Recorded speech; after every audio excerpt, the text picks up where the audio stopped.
Welcome to Soft Human Voice. This is a podcast dedicated to helping you remember who you truly are.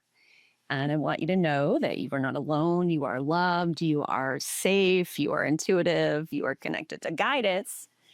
And all of this is happening, and we just tend to forget. I think that is the major challenge of being in a body, is that we forget all of these things, that we are just here as spirit beings having this interesting experience.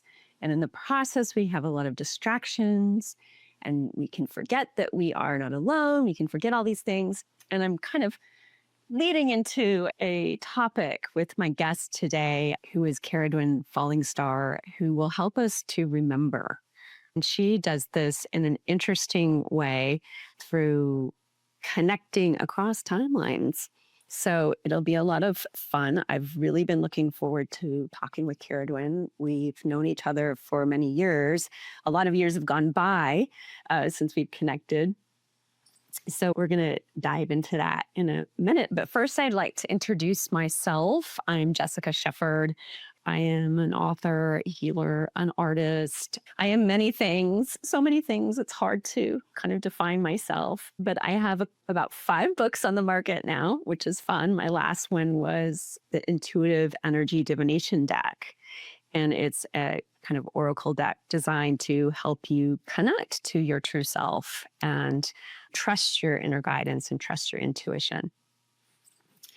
And so I started this podcast because I just love talking about these topics. Really excited to have a fellow author with me, a writer who just does beautiful work in addition to her healing teaching. And I'd like to read to you a little bit of Cerridwen's bio, just to introduce Cerridwen Fallingstar.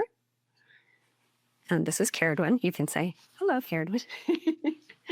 There she is, coming from, are you still in San Geronimo, California? I'm still in San Geronimo in California. Yeah, I had a feeling. Coming to you live from, or recorded from San Geronimo, and I'm in Honolulu, so it's fun to do this. So Cerridwen, to introduce Cerridwen Fallingstar, is a pioneering priestess in the feminist spirituality movement. She helped ignite in the 1970s and has taught classes in shamanism and personal transformation for over 40 years. And I think this was her first past life book, was called The Heart of the Fire, which is my first exposure to her writing. It was a historical novel about witchcraft set in the 16th century Scotland. And she says it sold over 20,000 copies in 2 printings, which is pretty impressive. And then she went on to publish some more past life novels, including a series we're going to talk about today, which is her White as Bone, Red as Blood series. There's 2 of those. And then, of course, there's Rocket in My Pocket, which is a charming little book of vignettes, like little stories that are a lot of fun. And then Broth from the Cauldron, which has a lot of wisdom in it. Additionally to her books, Cerridwen has published hundreds of articles, poems, and short stories in a variety of periodicals. She's been interviewed by various media channels, including CNN, Oxygen Channel, Discovery Channel. I read something about Oprah Channel. She also has 2 bachelor degrees from Beloit College and master's degree from UCLA. And she offers a wide variety of classes, including a year-long apprenticeship program. And she works as a professional psychic, offering readings and hypnotherapy. So, Cerridwen, you are very diverse as well. It's all actually kind of the same stuff in just different presentations, Right? So it was fun because I was reading your wiki page to kind of get familiar with you again. And on your wiki page, it was talking, just noticed you'd been cited by a lot of scholars, and like in feminist studies, or just looking at your unique style of writing, which I'm going to get into in a second. So I was like, oh, wow, she's like in academic circles too. Cerridwen's a big deal. So I don't know. I just met Cerridwen when I was living in Marin County.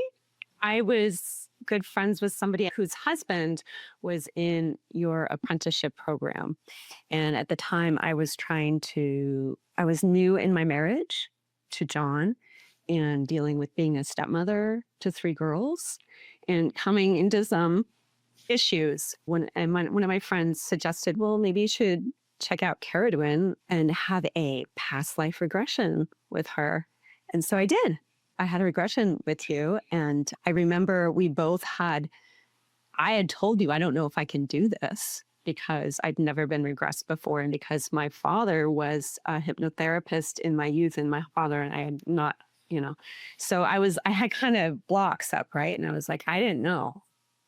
And sure enough, like it was like almost instant. And I remember, Cerridwen, as tears were streaming down my face, you said to me, well, I guess we're not making this up. And I was such I'll never forget you saying that. So that's our brief connection of how you and I met. And so I wanted to remind you of that too, because it's been a long Yeah, thank you. yeah. So I'd love to just start talking about, before we even get into that other healing work, Cerridwen sent me her White as Bone, Red as Blood, book number 2, The Storm God. I had read The Fox Sorceress, book number 1, and fell in love with it. Just so beautiful. I have to say, just the clan culture that I'm going to give a little bit away, that you were a part of at that time was just intellectual, artful, very civilized, very poetry oriented. So this takes place in a specific time in Japan. So can you just talk? 12th century Japan, yeah, it's kind of height of Japanese culture, and beautiful writing, beautiful paintings. It was a very sophisticated time and place. And what I'm writing about is that shift between this period of time in which a man was measured by how beautifully he wrote morning after letter to the lady he had spent the night with the night before, and how he matched the sleeves of his garments and blended his own perfumes. That was the measure of a man. And then once the warfare started, a man was measured by at what distance could he knock another man off his horse with his bow and arrow, and could he cut one in half with his single sword, with a blow of his sword. So it's one of those big dramatic cultural shifts, and those periods of history very much intrigue me, especially when we're going from a more functional culture into a less functional culture. And how does that happen? How do we have those drops, those descents? We're in one right now, so it's pretty relevant, unfortunately. Yeah, that's what I was thinking as I was reading it, and feeling like that age of enlightenment almost shifts of that enlightened way of being to, by the end, not to get too much away, but the second installment of your novel, the shift was so dramatic, it felt brutal. And yet, and over such a short period of time. How long was that period of time that shift occurred? Well, really, it's about a 10-year, 20-year period, maybe. At least, maybe there's probably things leading up before that. No doubt there were. But in terms of what as being someone who was in that time, I didn't become aware of the shift until very close to when it was happening. Of course, it was a somewhat sheltered upper class woman. So no doubt I was missing some of the signals, which indeed would have been probably kept from me actively, but it seemed very abrupt to those of us who were there at the time. It felt abrupt to me reading it. I could feel that coming through. And so we should dive right into the very, very intriguing piece of these novels, the fact that Cerridwen lived these experiences. And so why don't you tell us, first of all, the name of, you actually have a genre for this type of historical novel. I call it posthumous autobiography, which, as far as I know, is a term that I invented. Wow. It's me remembering, what I have experienced in other lifetimes, and then writing about it. And I've had that ability to go in and out of other lifetimes for a long time. Most children have past life memories, and I did too. When my first that I remember was about the lifetime that I wrote about in 16th century Scotland, which I believe was the last life I had before this one. I took a substantial break in between lifetimes. So when I was about 3.5, I remember saying to my parents, "I'm so glad we're rich now." And they're like, "Oh, honey, we're not rich." I said, "Yes, we are." I said, "Look, we have rug on the floor instead of dirt. We eat meat every day." And then I went and turned on the hot water in the tub. I said, "Look, hot water whenever we want it. We're rich." And my parents were like, "Who is this kid?" I mean, we didn't have a television. I couldn't read. So where am I? But I remember having to walk a long way and get water up out from a hole in the ground. We had to pull it up with a bucket. And I didn't remember having died in between. I didn't know it was a different life. It was the same life. So I thought it was just all the same, a continuation. So I didn't have any memories of death, that I was somewhere different. So that was very confusing to me, that they kept saying, no, that never happened. And I was like, I'm sure it did. Were they open to going with it at a certain point, or were you? They really just wanted me to shut up and be a little more normal. They're agnostic scientific types, for which I'm grateful. I'm grateful. If I'd been raised Catholic or something, I probably would have been beaten to death in an exorcism or something. So I'm very, very grateful that I grew up without that. But they didn't have any container in which to cope with it. I didn't have that. Make any sense. They wanted me to have a logical, rational mind, not to keep coming in and talking about what the birds were talking about outside, things like that. Yeah. My mother, later in life, she said, you were always like this. You would be coming in telling us what the birds were talking about. You'd be predicting what kind of sex babies all my friends were going to have. She says, you were always like this. Now I believe it's past life, because it's the only explanation for how you could have been the way you were. And I said, you're so right, Mom. It's not your fault. She just wanted to make sure it was not her fault. But as time went on, later on, she would always consult me before any decision and having me do a tarot reading for her, because she knew by then. She knew I was psychic. She knew. She did come to that. And another time, one of her cousins did a genealogy, which went back, took our family back to the 1100s, to a guy named Michael the Wizard, who apparently had a bad habit of drawing down lightning on the castles of his enemies. And she said, look, there it is, the bad genes. I said, exactly. It's the bad genes. There's nothing you could have done about it. Right. So, no way you could have taught anybody this, Mom. Wow. Oh my goodness. And I mean, knowing you now through your work, I can tell it's just a different way of regarding a piece of literature, or several now that I've read.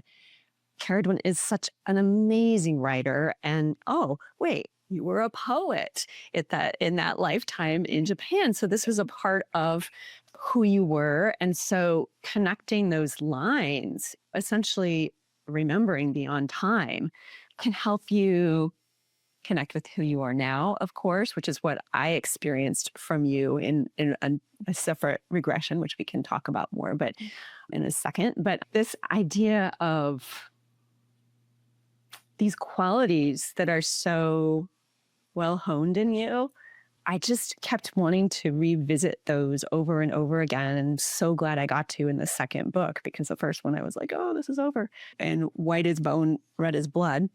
And beautiful cover, by the way. This is the second one. My niece designed the cover. She's an artist. Yeah. Every time I had this out, people will comment on how beautiful it is. So, oh, nice. I want you to know that. But it really communicates what's within. But I was just fascinated by your past life as, do I say it? Seiko. Like the watch. Like the watch. So, yeah. So can you tell us a little bit just about who you were as Seiko? In that particular life? Oh, I was born as an upper class young woman. Mother was kind of probably high up they had money. They were in the circle, the emperor and empress's circle. And then my mother was a priestess of Inari, who was a deity in the Japanese pantheon, who's deity of magic. She's harvest. She's the abundance. She's the love that transcends death. She's many, many things. She's the fox sorceress of transformation, sorcery. Yeah. She's definitely an aspect of the divine feminine. And so my brother was an Inari priestess. And so that was my start in life. And then a series of tragedies wound me up in the court, where I ended up being close friends with the young empress, who I had known since she was a child. I was in that situation and kind of tending to her needs and the needs of the women's court. The women would have a very separate court from the men at that point in time. So we had a kind of a different culture that was much more about cultured things and We weren't sitting around talking about war or strategy or this or that. Poetry, moonlight poetry sessions, or you'd be helping the young women and young men find each other through words, through poetry, and doing these tutoring sessions, which you like essentially how to write love notes. Yeah. It's just Right, right, right. Love notes, sexual tutoring, teaching the young women what to expect, what to do, so that they would not go into. It was a very different culture. It wasn't hostile to sexuality at any point. It's very different from Western culture. That there's not that fear and hostility around sexuality. I mean, all of those don't even do it justice because there is such tremendous sensuality, physicality, connection to nature side by side with what you're experiencing as the brutality of civilization over the course of these two novels, that I found it almost like, I don't know if I'm going to like the second one because I knew what was coming. But then the way that you had us embody, your physical experience through your connection to beauty, to pleasure, to sensuality, to touch, and how you went through all of these losses of people you loved, so visceral and yet so beautiful by both what you bring to it in your writing and what you communicated experiencing. I found myself retelling this pieces of the story to John, and he goes, every time you tell me this, I feel like it should be one of those like Thornbird sagas on TV.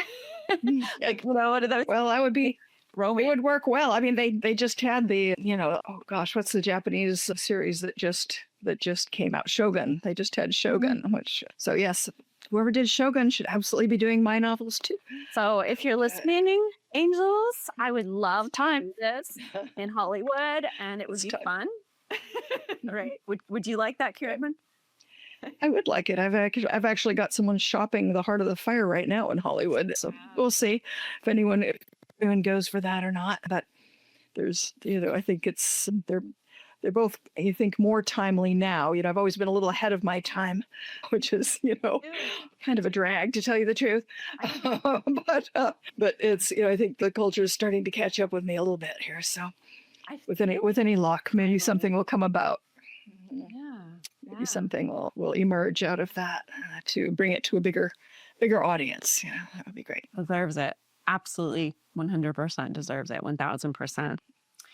Okay, so let's talk a little bit more about the posthumous biography process before we talk about more past life stuff that people might be able to relate to through their own experiences and regressions. But so the posthumous biography, when you started remembering as a little small child, but then there was a certain point in time where you decided obviously to write this down and kind of that you had enough to make a saga. And the startling amount of detail, I'm just wondering, as a writer, how much of that is inference and like research at the library, and how much of it was feeling like how I write the books is I put myself into a trance and hypnotic state, and then I talk into the tape recorder everything that I'm experiencing as I'm experiencing it.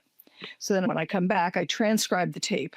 And it has lots of detail. I'm there. I'm talking it as I'm experiencing a real piece. I transcribe the tape, and then I edit it from there. And then I also go and research to see, does this especially the Japanese ones, they don't teach you any Japanese history in this country at all. I had no education in Japanese history, knew nothing about it.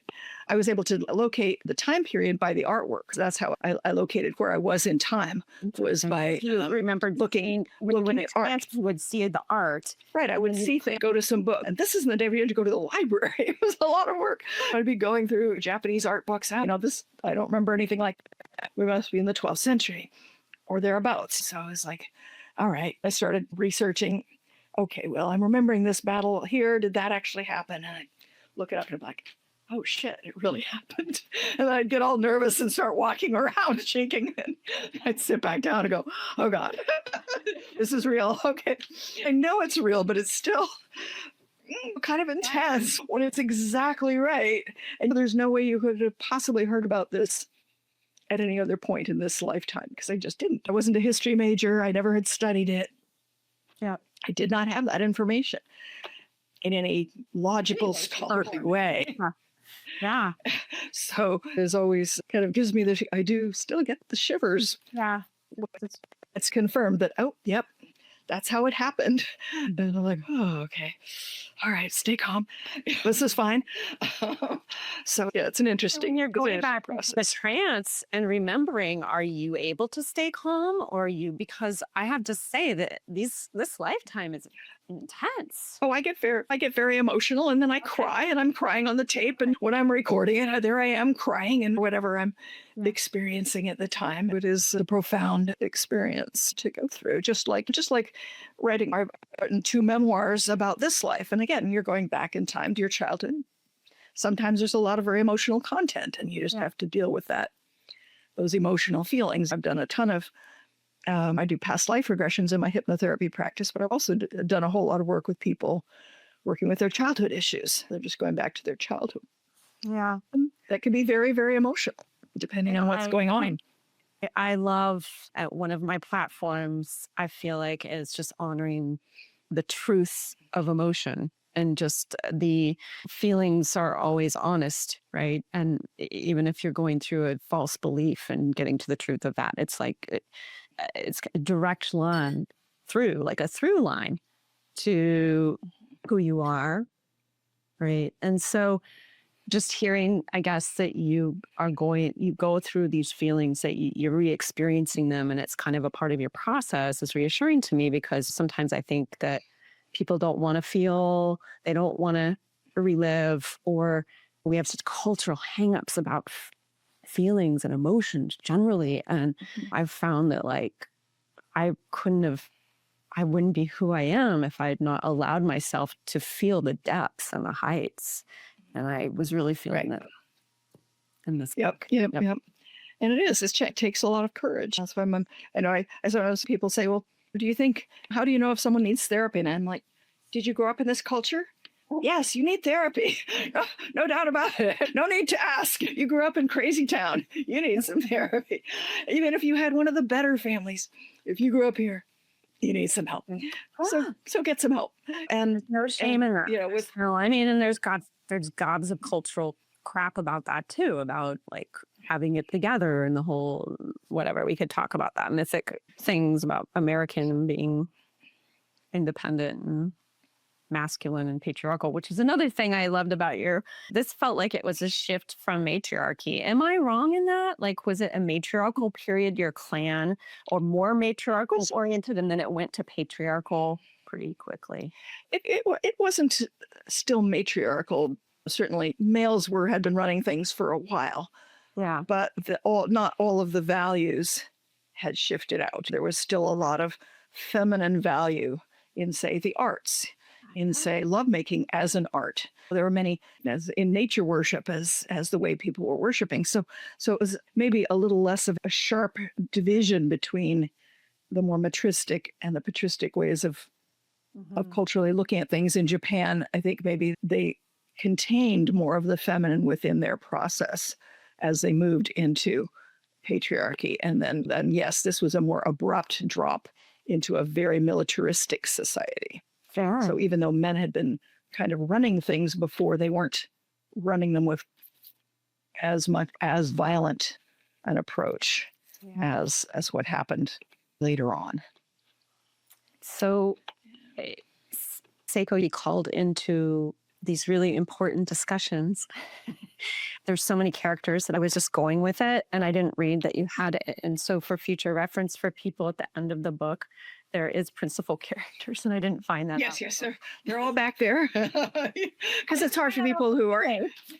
Well, it's very hard for English speakers to keep up with all the different Japanese names because they're foreign sounding, and it's hard for people to keep track. So that's why, yes, they're all listed at the back with who's who, and so you can go. So Wait, I'm not the heck going is to be able to Tomoe? tell you names, Cerridwen, when I'm recounting this piece of writing that you did. But there was one point when your clan was like kind of cast out, and you are in this a lot of temporary makeshift places that you have to be with whatever of the court is left, and you get awakened in the middle of the night and called into a kind of meeting of head council to be asked your opinion on whether they should trust a letter from somebody claiming to be an ally inviting you back to your home. And that was like around page 300 or so. And this is kind of the role that Cerridwen played in this lifetime of being this kind of connected, wise counsel to, I don't know, the elders beyond, but they would call her into these very high level discussions and trust what she said. So they handed her the paper saying, "Oh, I'll give you everything you want. Just come home."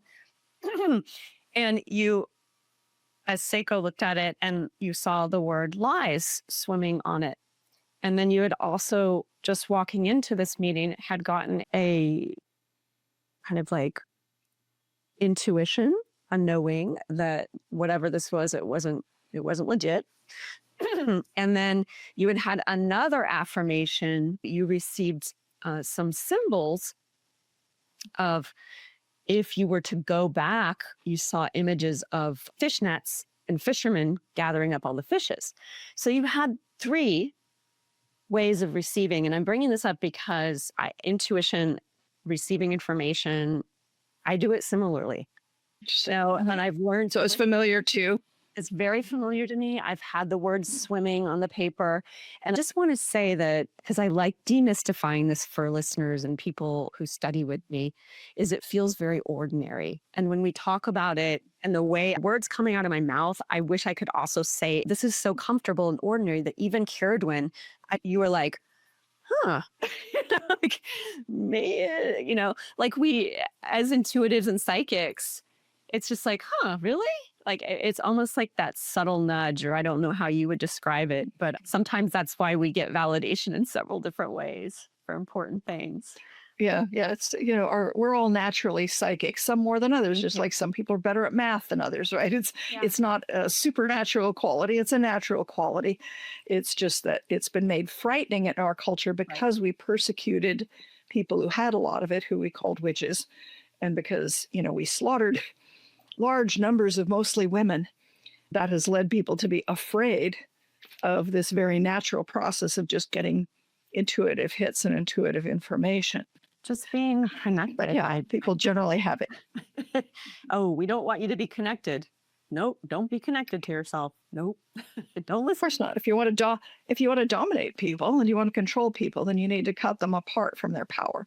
That's the process that patriarchy does, is to try and cut people, separate them out from their power. Like, you notice how women have the big hips and are the child bearers.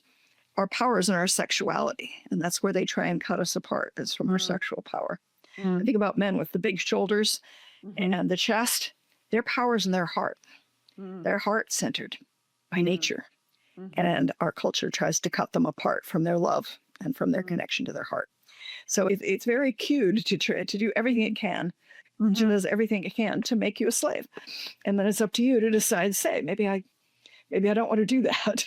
Maybe I would like to, have more freedom and have more of my natural capacities, and that they are natural capacities, and it doesn't make you weird or a freak. It's funny how people, though, they get very attached. I remember having a man kind of saying, "Well, I'm different from everyone else.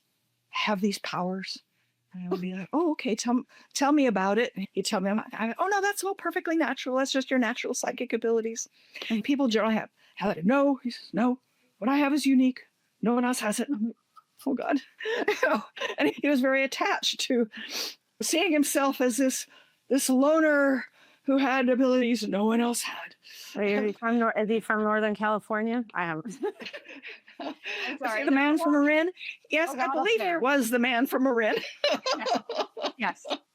I'm so special. The man from Marin. Yes, the classic man from Marin. Yes.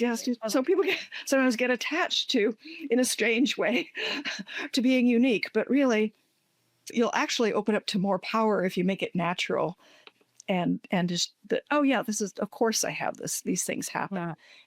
Everyone does, some more, some less.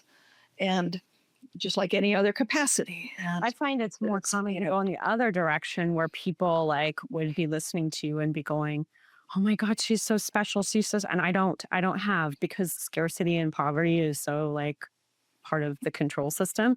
So it's like, you have all the special powers and I can't possibly have that." And I notice anytime I'm in that any time of scarcity, I cut myself off from what I'm able to do. And, Oh, okay. Yeah, that's a good observation too. So sometimes it's also people don't want to take responsibility to have that much power. There's that fear, and people are afraid they'll misuse their power. And that's a reasonable thing to worry about. You do want to think about it and make some very conscious decisions about it. I'm seeing a really big wave now. People really trying to make money off women's spirituality. They're going to make this fortune and they're going to do this and do that. And you get people that I've never heard of doing these podcasts and stuff where there'll be like 6 of them. And I'm not saying, I'm glad that people I've never heard of are doing stuff. Of course, the young generation's coming up. I want that to happen. I've been working for it my whole life. More power to you. Keep going. But what I'm saying is that they're doing it in a very, how many thousand followers do you have? And if you have enough thousand followers, you can be on this podcast. And if not, because we're exchanging lists. And it just gets to be very commercial and I'm like, well, I don't know what you're up to, but I'm here to change the world, I'm here to make a better world. And my priority is that. So of course I'm not going to use my abilities to manipulate people. Right. That's not changing the world in the healthy direction that I want it to go. So by all means, think carefully. How do you want to use your power? It is easy to misuse it if you aren't conscious. And if you and some part of you thinks, oh, I'm entitled. I had someone get together with a woman guru that she was all enthusiastic about.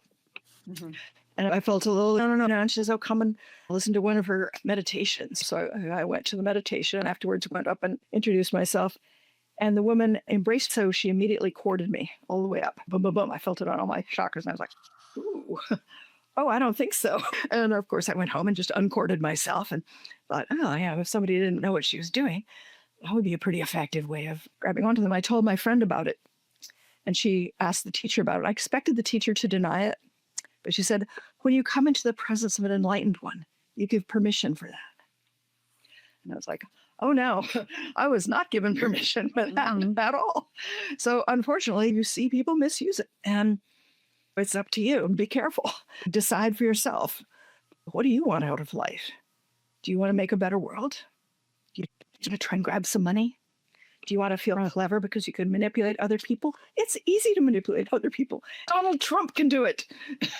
Is this really where you want to go? It's a really weird time for healers in a sense, because I'm seeing what you're seeing to this kind of new generation. They're kind of making their own career online. And I think that comes with that need to pay the bills, but there's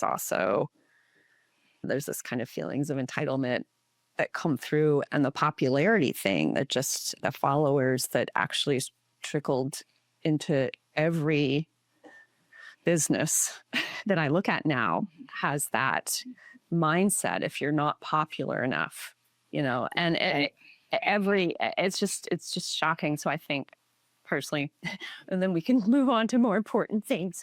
But personally, I feel like this is gonna have to shift and fall apart, this whole internet, social media specifically, because there are people out there where I feel your heart. I'm sitting here in my heart.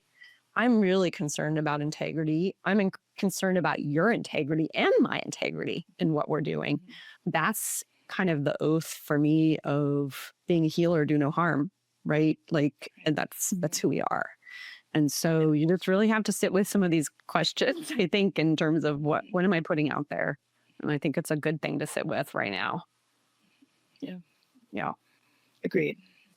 Okay, so I want to shift into talking about the past lives and just what Cerridwen is going to agreed to do with us today, which thrilled. Okay.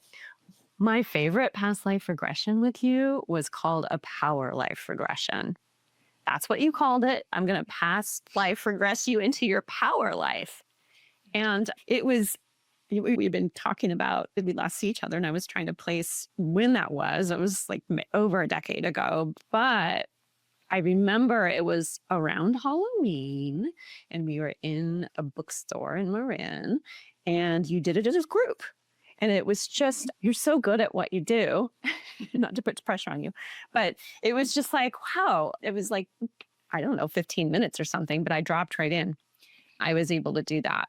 So power life regression is something I thought would be fun to explore because who doesn't want to connect with what you're really good at, where you are in your strength, rather than go back to those places, which it's appropriate at other times to go back to those wounding places where you still need to pull the loop through, pull a thread through. So when you have people come to you, before we go into this power life, when you have people come to you, do you find they come for a past life? If you're still doing that, right? Are you still doing past life regressions with people? I'm not doing a lot. During COVID, I wasn't doing one-on-one sessions anymore. So I'm not doing a lot. I'm semi-retired now. I do a little bit. Mostly I do readings over the phone, which I really got into in a bigger way again during COVID. But the good thing is I have people from all over the world who can call me and get readings, right? That doesn't matter if we're in the same time zone or whatever. So I find that it's like maybe it's not as like it was really trendy and really a big thing for a while. Brian Weiss and all these people were doing past life regressions. And so do you think that, is it maybe not as necessary anymore because I'm not hearing as much about it anymore? Or, because it tends to, like my friend suggested this to me in a moment when I couldn't figure out what the problem was, right? Like you explore different avenues and you're like, what is this? Why does this keep happening? And I can't figure out any conscious reason for this. Do you find there are multiple ways you can get to that place that needs healing? Yeah, sure. Yeah. Hypnosis is just a very good and it's a direct line, you can get through stuff much, much quicker than you can with talk therapy. And I'm not against talk therapy. I've had a ton of it, but I'm just saying there's things that you can get through. And usually when people come to me, it's more trauma related. It's like a block. There's a block, there's an obstacle. And so they're trying to figure out, well, let's figure out the obstacle and remove it. But basically, I think hypnosis is good. You can look at it from two different angles. One is maybe there's a trauma from the past that needs to be resolved. And that could be either in your childhood or it could be in another life. By seeing where the trauma started and releasing some emotion held around it, usually people can let it go and move on in a way that maybe they can't if they don't do that. But there's another, and now for that, you need someone right there working with you so it's safe. Yeah. But for what we're about to do right now, where you go back and check out a lifetime in which you had power. And by power, I don't mean power over other people. I mean power from within, the true power, the internal power, the power to be who you really are, the power to add value to your community, to where you are. That's real power. And so by checking in with that, we can often then free up some power that we may have lost in the past in some way or mislaid. And you bring it forward so that it helps you in your current day. There's the two different directions. Okay, work on the trauma, which is difficult, but very powerful, but not something I would ever do unless I was one-on-one and knew I could get the person through it. And then there's what we're going to do, which is just an inspirational, hey, what if you had this past life? And what if in this past life you had this incredible talent? And what if you could bring that talent forward? And wouldn't that be great? So that's kind of what we're playing with right now is, can we do that? And before we start, I'd like to suggest a couple things. One, I'd like, if you're going to go on this journey with us, please get something to hold in your hand. That could be a ring or a crystal or just something that feels, put it in your left hand, something that feels like a nice link, a powerful good link of some sort. I have to find one. Keep going. You're going to have to find one. And so find that, put it in your left hand. What you're going to use this for, if you need it, if anything does happen in this regression that's uncomfortable for you, and you want to come back before I bring people back, just squeeze this object 3 times. 1, 2, 3, and it will bring you all the way back, because just in case something comes up you don't want to deal with, this will just get you out of the situation and poof, you'll be back.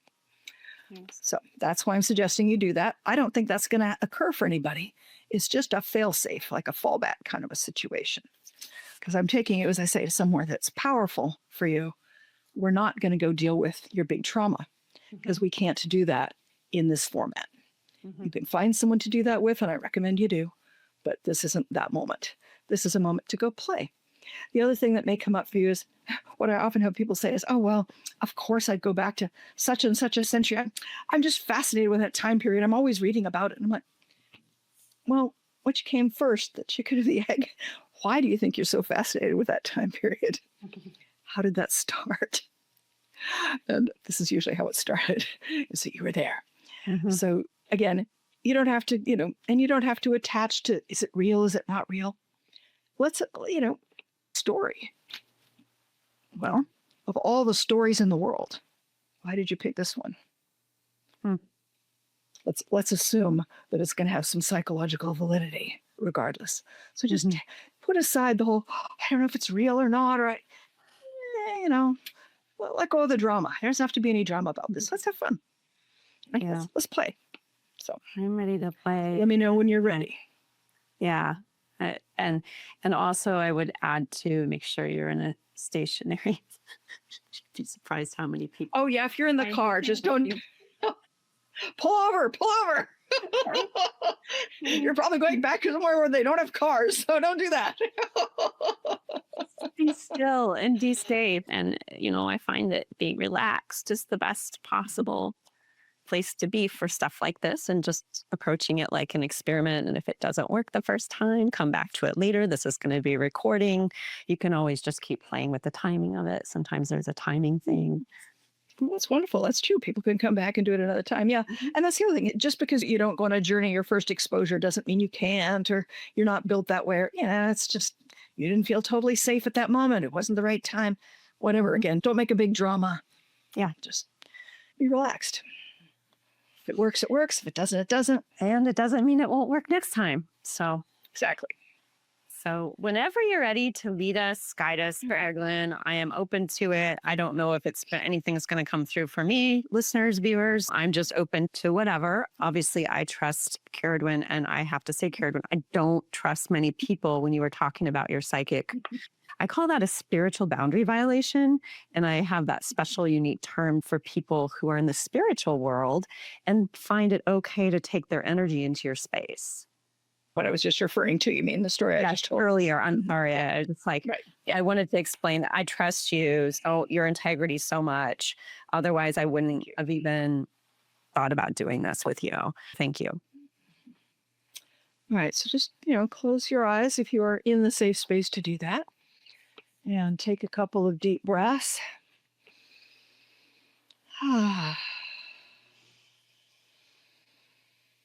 And imagine yourself climbing on top of a big, beautiful, fluffy red cloud.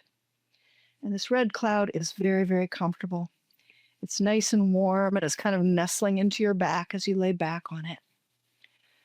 And now the cloud is moving. It's going back and down, out of time and into time. This cloud is carrying you back to another lifetime, a lifetime where you had great power, not power over others, but power within, the power to be yourself, the power to share your gifts.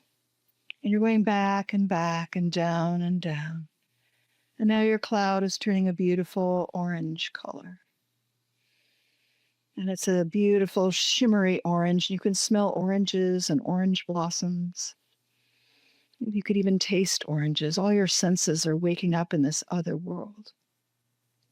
You're going back and down, floating and drifting on a beautiful yellow cloud. Yellow cloud is the color of sunlight. And you can feel your current form sort of swirling away as you remember, as you go back to another form, another place, another time. The time where you had your power, where you had your true sense of self, where you knew you were of value and everyone around you knew you were of value. And you're going back and down, floating and drifting on a beautiful sky blue cloud. And the sky blue cloud is taking you deeper and deeper into a green place. And it's a very green, beautiful cloud full of jungly kinds of feelings. You're going deeper and deeper, feeling your heart open, feeling that your power in this other lifetime was all about your heart. It was about really knowing. love and being able to exchange love. You're going down and back on the beautiful sky blue cloud. And you have your great clarity as you are entering into this other life. It is very familiar to you. You know exactly what was happening there. You know who you were. You know what your destiny was. And these memories are going to be very useful for you. And you're going back and down, floating and drifting on a beautiful indigo cloud. Indigo cloud is that dark, dark midnight blue. You feel yourself going through the starless place, the place betwixt and between one life and another. And you're going back into a life where you had power, you had presence, you had a sense of being exactly who you were supposed to be and doing exactly what you were supposed to do. You're floating and drifting and going back and back. The violet cloud is opening your crown chakra. You have access to all your past life memories, but this particular one is a life of great power, a life of great presence, a life of great love, a life where you understood that love is power and power is love. And now that violet cloud is taking you back into this lifetime. It will seem very familiar to you. A time where you felt very comfortable in yourself and in your world. And then you feel yourself entering the body of the person you are now. You can sort of feel your feet touching the ground inside the body of the person you are in this lifetime, this particular time that you've journeyed back to. The violet cloud is swirling away.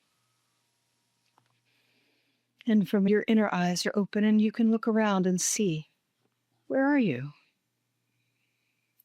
What are you experiencing? Who is around you? Are there people around or are you alone? Are you outdoors or inside? What's the temperature? What are you wearing? What can you hear? Just opening your senses, seeing whatever the strongest senses are, and following where those senses are taking you. You have come back to a particular point in this lifetime, a point in this lifetime where you felt a great deal of power, where you were doing exactly what you were born to do. And so just re-experience now, what is it that you are doing?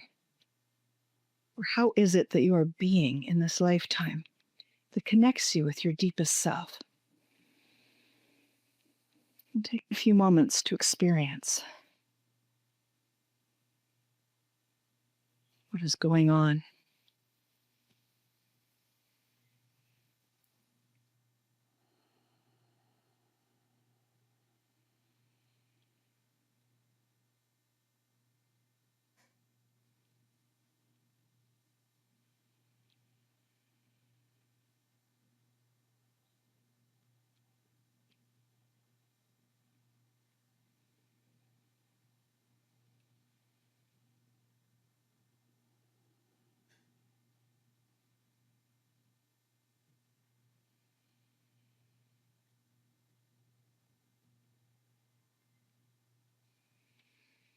Experience what it is like to be doing what you are so good at, to be feeling like you are where you belong.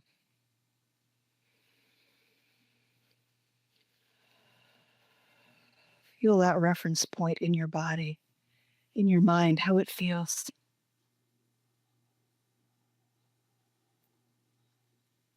To be doing right livelihood, to be adding value and love.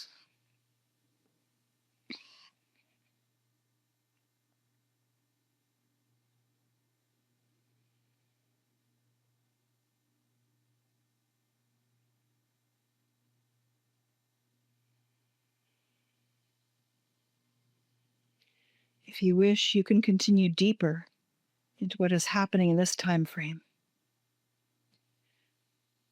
Or you can move to an earlier time in this life, perhaps when you were really learning your craft or finding out who you were destined to be. What was it like as a young person learning who you were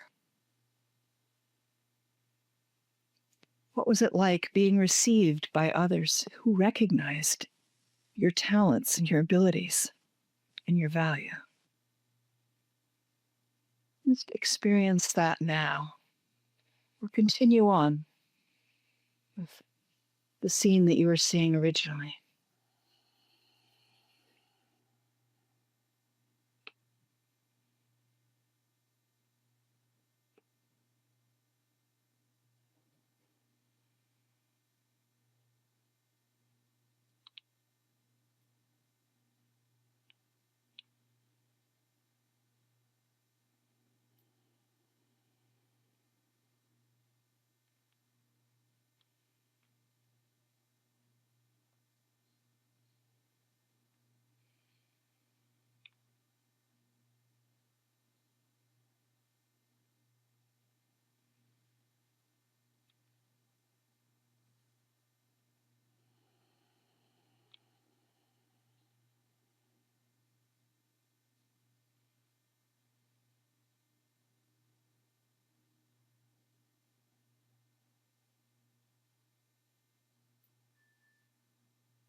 Feeling, experiencing. What do you hear? What do you see? What do you smell? And are you touching anything? Feel the reality of it, of this lifetime.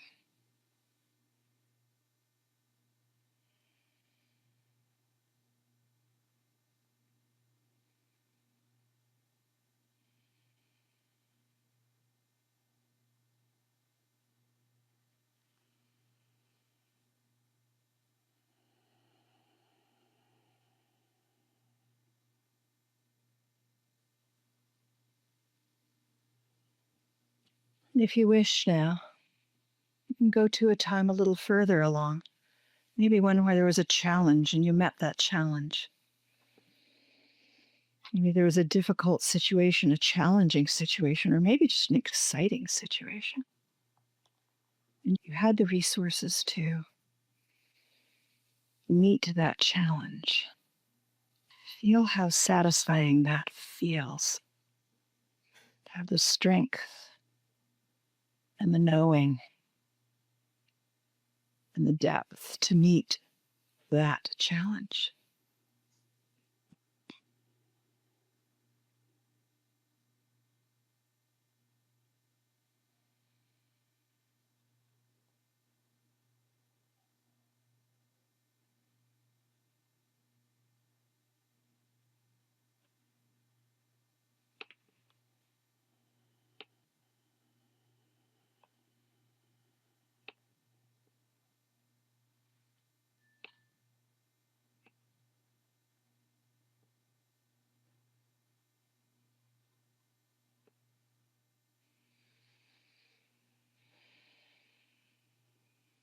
And seeing, hearing, feeling everything about this. Staying grounded in your power.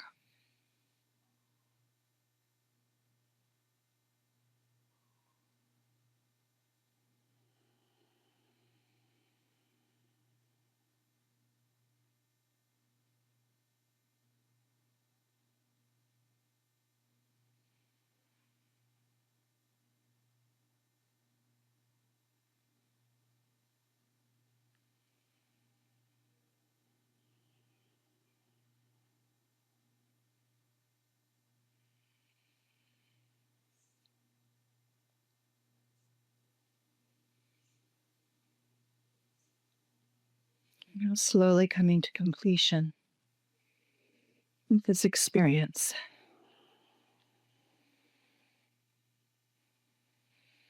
What else do you need to know about this lifetime, about your abilities? What is it about this lifetime that wants to be brought forward now? What is of value to you now?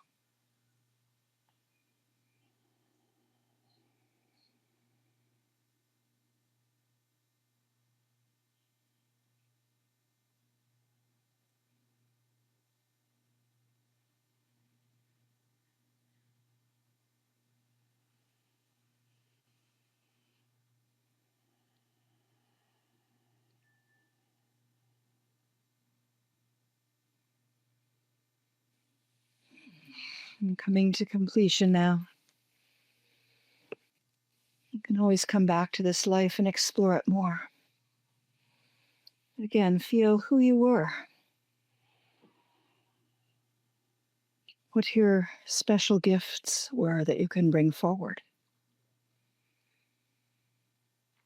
Everything lost is found again.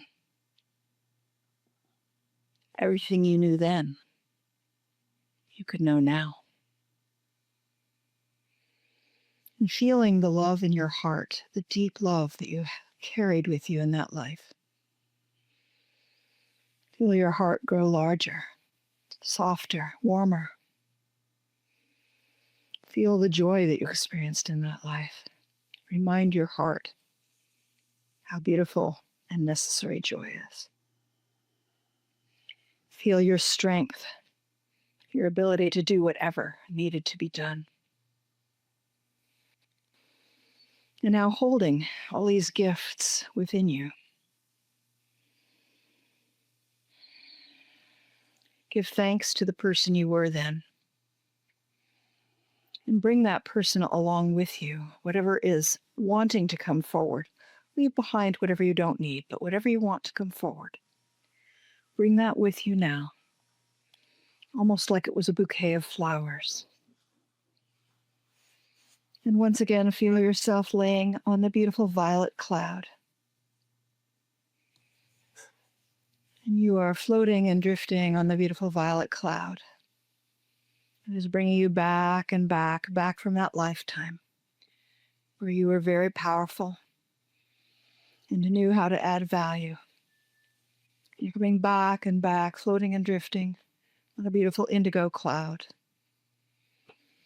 Coming back and back and back, remembering everything very clearly and in great detail. Knowing that more details and memories are going to come through for you as you sit and think about this experience. You're going back and back on a beautiful sky blue cloud. Feeling the great clarity that you have learned in this life. Bringing that back and back, your clarity, your memories. Back and back on a beautiful green cloud, and the cloud is the color of a beautiful green grassy field. You feel your heart expanded, bringing back the love of that lifetime, coming back and back, floating and drifting, and your cloud is turning golden. This beautiful gold like sunlight, coming back and back, feeling how strong and powerful your third chakra is, your power center is. How you know that power is power from within and power with. And you're bringing that power back and back, floating and drifting on a beautiful orange cloud. And feeling that power filling your current body, filling your current psyche. The cloud is turning red, beautiful ruby rose color. You can smell roses, and you're coming all the way back and back and back. Back into the lifetime where you started in 2025. You're coming all the way back, and you feel the red cloud dispersing, leaving you where you started. And at the count of 3, you're going to be fully awake, aware, and present, remembering everything you've experienced. 1, 2, 3. Open your eyes and be present and return. And if you want to start jotting down some notes about where you just were and what you just experienced, then by all means, it's a good way to remember.